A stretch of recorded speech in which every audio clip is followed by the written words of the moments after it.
Pour les scientifiques, deux nouveautés, la maîtrise d'électrotechnique et la maîtrise d'électrochimie appliquée. Pour les étudiants en droit, mise en place d'une MST, maîtrise des sciences et techniques, comptable et financière. Pour les littéraires, deux nouveautés, la maîtrise des langues étrangères appliquées, mention affaires et commerce, et la maîtrise de français en tant que langue étrangère.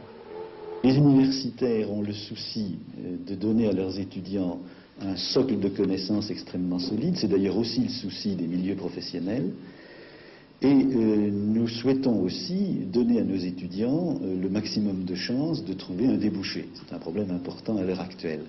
Donc ce que nous avons essayé de mettre en place, c'est à côté de chaque filière traditionnelle, donnant le socle de connaissances que tout le monde connaît, disons, de mettre en place donc des filières professionnelles qui préparent nos étudiants à un métier de façon plus nette que ces anciennes formations. 38 étudiants se sont inscrits pour préparer cette maîtrise d'électrotechnique. Elle remplace l'ancienne licence de physique trop générale. Une fois formés et diplômés, ces étudiants seront aptes à aider les entreprises qui se tournent vers l'informatique et la robotisation de leurs services. Les besoins régionaux pour de tels postes sont importants puisque c'est toute l'industrie liée à la microtechnique qui est en train de se reconvertir. Quant à la nouvelle maîtrise de chimie, elle conduit directement au domaine de la protection des surfaces. C'est également à la demande des milieux professionnels concernés que ces étudiants en droit ou sciences économiques, ils sont une trentaine, se voient proposer l'accès direct au métier d'expert comptable par voie universitaire. Avec cette nouvelle maîtrise de comptabilité et finance, ils seront dans 2 ans qualifiés pour s'occuper de la trésorerie des entreprises. La MST va donc assurer le recrutement des experts comptables dans les années qui viennent, puisque jusqu'à présent, ce recrutement se faisait d'une manière non suivie. Les gens travaillaient seuls, soit le soir, le week-end, et n'étaient pas encadrés par du personnel d'enseignants. Ça, c'est un gros atout pour les professionnels?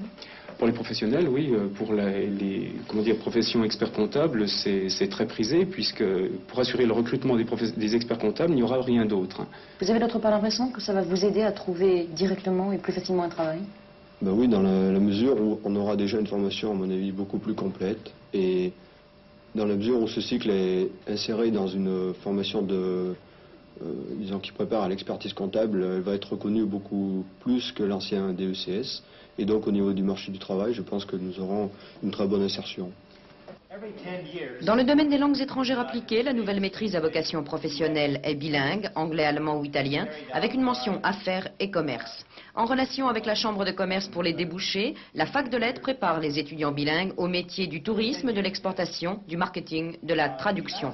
Quant au CLA, il propose désormais une licence de français réservée aux étrangers qui se préparent à enseigner le français. Les années précédentes, on a toujours eu des conventions avec l'Université de Lyon 2, par exemple.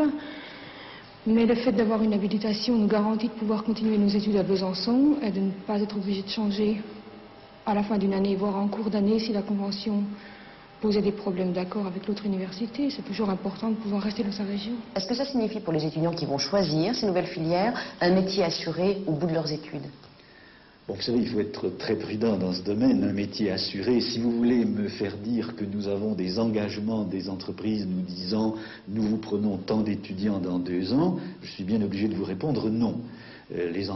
Aucune entreprise à l'heure actuelle ne veut prendre ce style d'engagement.